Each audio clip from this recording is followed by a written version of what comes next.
Buongiorno e benvenuti a questa nuova edizione. Vediamo subito i titoli.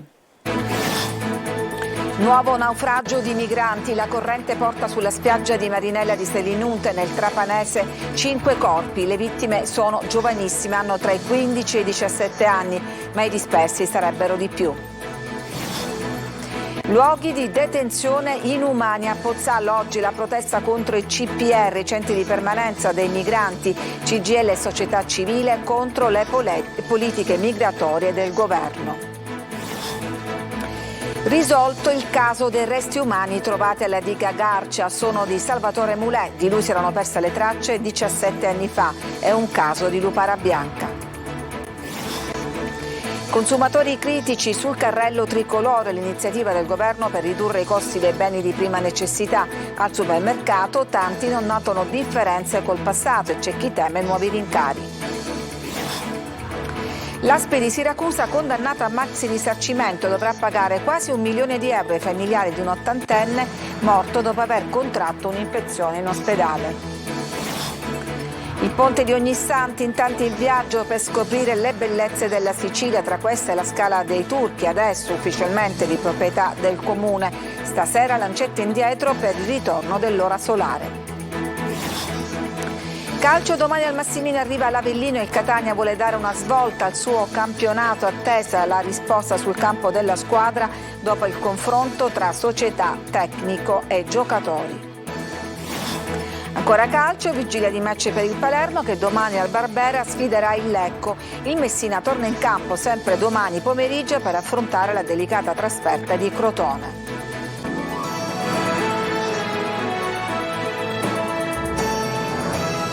E purtroppo in apertura vi raccontiamo una nuova strage di migranti. 5 cadaveri sono stati ritrovati sulla spiaggia di Marinella di Selinunte, in provincia di Trapani. Sarebbero stati trasportati a riva dalle correnti. La loro imbarcazione, partita dalla Tunisia, si sarebbe capovolta 3 giorni fa e probabilmente i dispersi sono molti di più. Laura Spanò. 5 corpi senza vita, tutti di ragazzini di non più di 16-17 anni, raccontano i testimoni, e un numero ancora incerto di dispersi che il mare non ha restituito. Ennesimo naufragio di fronte alle coste siciliane. Un vecchio peschereccio attorno a mezzanotte si è inclinato a pochi metri dalla costa di Marinella di Selinunte a Castelvetrano, trascinando in acqua molti di quelli che erano a bordo, per poi incagliarsi su una secca a circa 50 metri dalla riva. Sui numeri non c'è ancora certezza. Alcuni dei sopravvissuti sotto shock dicono che a bordo vi erano almeno 60 persone, ma a raggiungere la riva sono stati solo 18. Di 5 di loro sulla spiaggia è arrivato solo il cadavere. Degli altri ancora non c'è notizia. A raccontare quanto accaduto al titolare del ristorante La Pineta, Giuseppe Rizzuto, è stato uno dei superstiti. Il giovane aveva percorso quasi 2 chilometri a piedi per raggiungere quel ristorante ed ha raccontato in lacrime che sono partiti 3 giorni fa dalla Tunisia e a bordo c'erano anche donne e ragazzi. Prima di raggiungere la costa la barca si sarebbe quasi capovolta e alcuni migranti sarebbero finiti a mare. Il superstite ha raccontato al ristoratore altri momenti tragici dello sbarco. Lui era fra loro e non è stato semplice raggiungere la riva. Non appena toccato terra si è girato verso il mare e sostiene di avere visto 15 corpi galleggiare. Mentre continuano le ricerche in mare e a terra dopo il naufragio, con lo spiaggiamento dell'imbarcazione che trasportava decine di migranti a Marinella di Selinunte, sono state fermate 23 persone a Menfi e 8 a Castelvetrano che si sarebbero trovate sul barcone. E oggi a Pozzallo una manifestazione per chiedere la chiusura dei CPR, i centri di permanenza e rimpatrio dei migranti, e nuove e diverse politiche sull'immigrazione, a promuoverla CGIL e FET della società civile. Laura Curella. Alcuni migranti hanno potuto lasciare questo centro solo grazie alle decisioni dei giudici che non ne hanno convalidato il trattenimento, mettendo in discussione il decreto Cutro. Mentre sul caso Apostolico e quello di altri colleghi pende un ricorso presentato dal governo, oggi di fronte al CPR di Pozzallo scendono in campo la CGIL e pezzi della società civile per chiedere nuove politiche sull'immigrazione.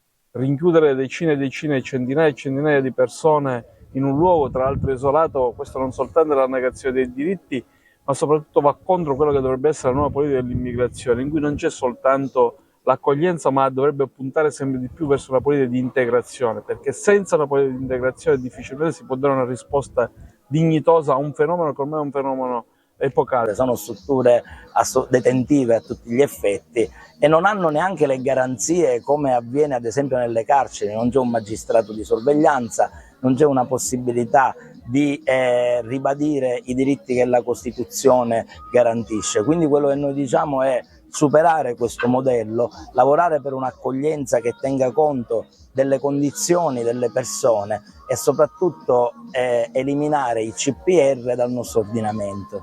Il comizio si è svolto davanti alla struttura contestata nel cuore della zona industriale di Pozzallo, dalla quale in parecchi hanno seguito l'intera manifestazione separati da barriere e filo spinato. I CPR sono dei non luoghi in cui esistono delle cose terribili che vengono spesso nascoste, quindi siamo qui per chiedere che i CPR in Italia vengano chiusi e che il CPR davanti al mare di Pozzallo non arrivi al suo fine. I manifestanti hanno lanciato un applauso di incoraggiamento verso il CPR per ribadire la tutela dei diritti universali in linea con la Costituzione italiana. C'è un'altra vittima tra i migranti, una giovane nigeriana al 6° mese di gravidanza, ha perso il bimbo che portava in grembo, è stata soccorsa da una nave della ONG nelle acque davanti a Lampedusa. Era stata trasferita su una motovedetta al poliambulatorio dell'isola, dove i medici però non hanno potuto far altro che constatare il decesso del neonato. Resti umani in fondo alla diga Garcia. Risolto il mistero, si tratterebbe di Salvatore Mulè. Di lui si erano perse le tracce ben 17 anni fa. È un caso di lupara bianca. Marco Gullà. Si è risolto dopo quasi 3 anni il mistero delle ossa umane rinvenute in fondo alla diga Garcia tra Contessa Entellina e Monreale. I carabinieri del nucleo investigativo di Monreale, dopo gli accertamenti tecnici fatti dal RIS di Messina, sono riusciti a risalire all'identità della persona. Si tratta di Salvatore Mulè, che risultava scomparso da Camporeale dal 1° febbraio 2006. I suoi resti ossei erano stati rinvenuti in fondo alla diga nel dicembre del 2020. Al vaglio degli inquirenti, dicono dal comando dei carabinieri, c'è l'ipotesi che si tratti di un caso di lupara bianca, probabilmente riconducibile ai trascorsi criminali di Salvatore Mulè e ai rapporti che legavano quest'ultimo ad esponenti della malavita organizzata. Infatti Mulè, allevatore di animali e pluripregiudicato, era il nipote di Rosario Mulè, detto Manuzza, appartenente al clan di Camporeale, che era morto nel 2014. Così viene risolto il mistero su cui aveva indagato la DDA di Palermo, il fatto che a occuparsi del caso erano stati gli inquirenti della direzione distrettuale antimafia aveva già lasciato intendere che la vicenda potesse essere legata in qualche modo a Cosa Nostra, sospetti che adesso trovano conferma. Consumatori critici sul carrello tricolore, l'iniziativa del governo Meloni che ha l'obiettivo di ridurre i costi dei beni di prima necessità. In tanti non notano differenze con il passato e c'è chi tra gli scaffali dei supermercati teme nuovi rincari. Emanuela Corsi. Prodotti ribassati e prezzi bloccati dall'1 ottobre al 31 dicembre. Il governo ha lanciato il trimestre anti-inflazione, un'iniziativa per aiutare famiglie e consumatori contro i pesanti rincari degli ultimi 12 mesi. A distanza di quasi un mese sono ancora in tanti però a non essersi accorti della differenza col passato. Io veramente non ho messo attenzione a questa cosa, sinceramente. Tu non hai visto sconti? No, non ho visto. Non lo sai cos'è il carrello tricolore? No, sono sincero. Bene o male qualcosa sì c'è di scontato, ma non tanta differenza rispetto a quello che dicevano assolutamente e che dicono. Quindi in questo momento ho fatto spesa per il cane e niente per me. Quindi... Ecco, sui prodotti per esempio per gli animali dicevano che ci sarebbero stati gli sconti? Assolutamente no. L'esecutivo ha siglato accordi con diversi supermercati e catene di distribuzione per ridurre i costi dei beni di prima necessità. Questo permette al consumatore di scegliere l'attività aderente e fare la spesa selezionando i prodotti contrassegnati dal simbolo di un carrello tricolore. Ma ancora tanti confondono le offerte interne al supermercato con l'iniziativa governativa. Qui vediamo tutta una serie di prodotti scontati e qui c'è il simbolo appunto del trimestre anti-inflazione. A fianco ci sono le offerte del supermercato che invece sono un'altra cosa. Per alcuni il risparmio è inferiore alle aspettative e c'è già chi teme per il futuro. Io non ho visto niente, però comunque ho visto che è poco, a livello di 10-15 centesimi. Ma a me mi pare una presa in giro, io dico la verità, non ci posso fare, perché dopo 3 mesi queste tornano a essere peggio di prima. Per risparmiare sulla spesa c'è chi si affida al buon vecchio metodo di confrontare le offerte sui volantini e recarsi là dove il prodotto è più conveniente. Il risparmio lo devi cercare in tutti i supermercati, dove c'è il risparmio si compra. E che prodotti ha trovato lei in offerta? Un po' di tutto, comunque un po' di tutto. Sta diventando una professione fare la spesa? Certo, sicuramente. Bisogna studiare i volantini, sì, confrontare i sicuramente. prezzi. Infatti io sono sempre dietro, anche se modestamente non me lo posso permettere, però mi piace guardare, risparmiare, perché chi risparmia si trova sempre bene. A Caltanissetta 27 persone sono state denunciate perché avrebbero percepito indebitamente il reddito di cittadinanza. 23 di loro sono stranieri che avevano detto di possedere un permesso di soggiorno diverso da quello autentico. Alcuni avevano continuato a percepire il sussidio sebbene da anni fossero tornati a vivere nel proprio paese. Era morto 2 mesi dopo l'intervento ad una gamba per un'infezione contratta in ospedale. Adesso la Corte d'Appello di Catania, per la morte di un ottantenne, ha condannato l'ASP di Siracusa ad un maxi risarcimento. Francesco Aloi. Un'endoprotesi mortale che oggi costa all'ASP quasi 1 milione di euro. La condanna è arrivata dalla Corte d'Appello di Catania, a cui si sono rivolti i familiari di Salvatore, morto all'età di 80 anni, dopo un intervento chirurgico all'Umberto I di Siracusa. Era il 2011, una caduta gli aveva provocato la frattura del femore. Qualche giorno dopo l'intervento, però, le sue condizioni peggioravano sempre più e con un tampone si era scoperto che la protesi nell'anca sinistra era stata attaccata da 2 batteri che hanno resistito anche agli antibiotici. Prima trasferito in una casa di cura privata, con il peggioramento della situazione era tornato all'Umberto I. A quasi 2 mesi dalla caduta, però, l'infezione aveva avuto la meglio.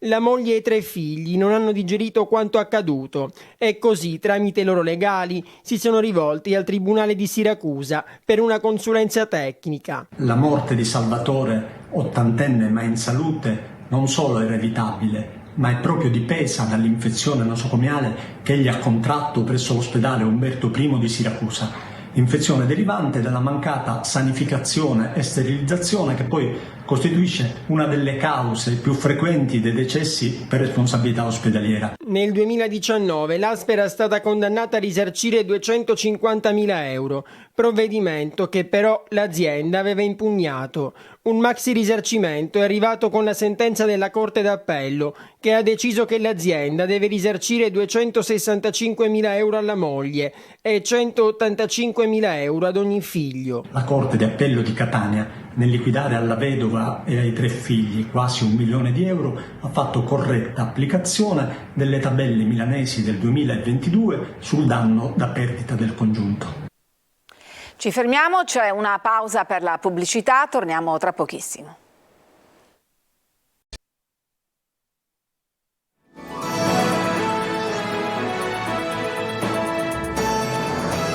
Ed eccoci di nuovo in studio. In soli 4 mesi sono 5 turisti colti da malori improvvisi e che sono poi deceduti sull'Etna. L'ultimo ieri mattina. Il vulcano più alto d'Europa deve essere affrontato con le giuste cautele. Simona Mazzone.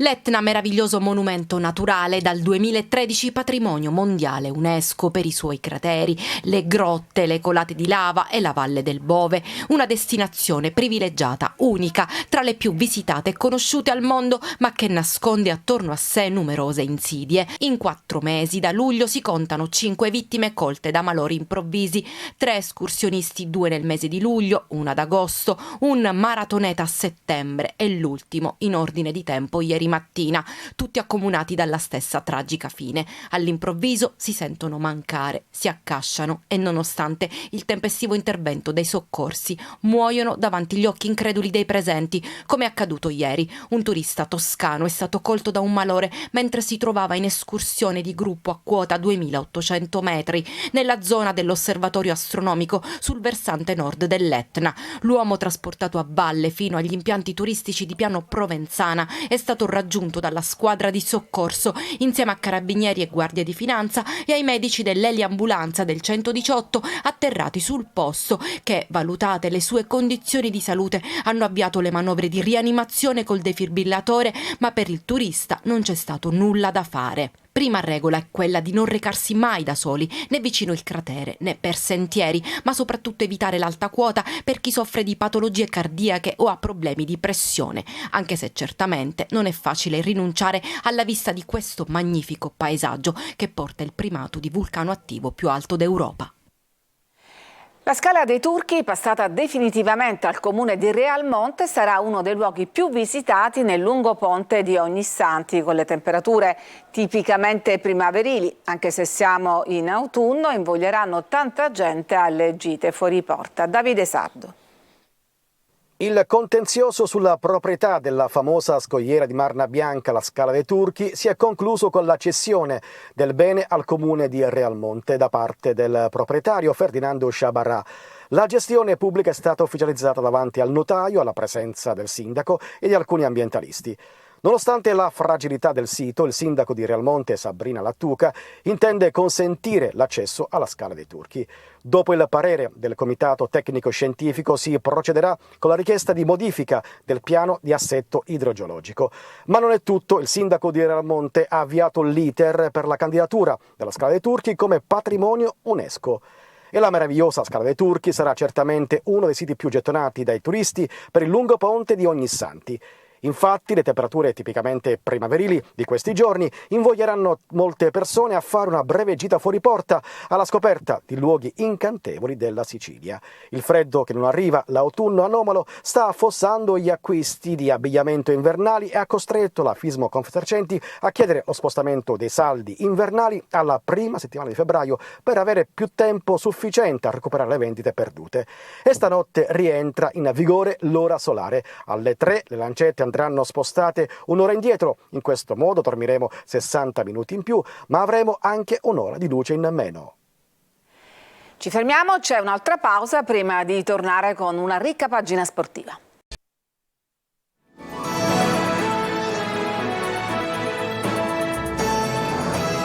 Siamo al calcio, domani al Massimino arriva l'Avellino e il Catania vuole dare una svolta al suo campionato, attesa per la risposta sul campo della squadra dopo il confronto tra società, tecnico e giocatori. Francesco Triolo.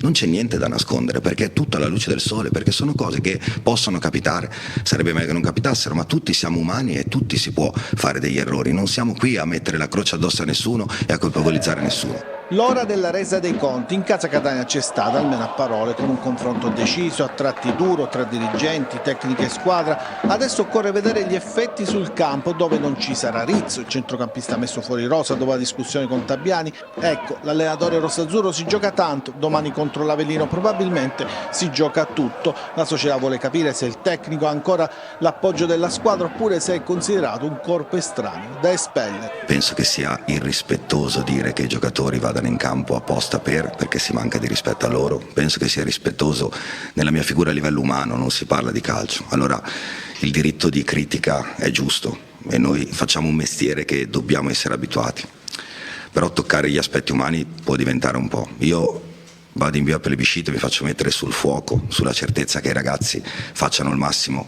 per me e per il Catania, che è la cosa più importante. La risposta la potrà dare la partita contro l'Avellino. Tabiani deve fare i conti con diverse assenze, anche importanti. Livieri, Zanella e Deli, Di Carmine e Marsura da ultimi. Ha recuperato Quaini che potrebbe rientrare dal primo minuto, così come la punta Chiarella, convocato da 2 gare, ma non ancora impiegato. Non abbiamo mai preso alibi di assenze, stiamo vivendo una situazione dall'inizio dell'anno particolare ed è indubbio che prendono magari determinati reparti, no? Domenica avevamo fuori 3 centrocampisti, ora sono fatti male 2 o attaccanti o quinto come ha giocato Davide ultimamente. Questa è una situazione che non aiuta sinceramente, non l'ho mai detto e certamente oggi non arrivo a cercare questo alibi. Diciamo che può rafforzare quello che stiamo facendo, però è anche ovvio e obiettivo che qualche difficoltà a livello numerico ce l'abbiamo dall'inizio dell'anno. L'Avellino arriverà con la voglia di proseguire la striscia di risultati utili consecutivi. Sono 4 le vittorie nelle ultime 4 gare. Saranno ancora auto Cionec, Patierno e Tito. Rientrano Falbo e l'ex Dall'Oglio. Per Casarini si deciderà solo in prossimità della gara. Una gara che avrà il palcoscenico nazionale Rai 2 che la trasmetterà in diretta. Al Massimino non ci saranno i tifosi dell'Avellino a cui è stata vietata la trasferta. Vigilia di match anche per il Palermo che domani al Barbera sfiderà il Lecco. Tanti i dubbi per il tecnico rosanero Eugenio Corini.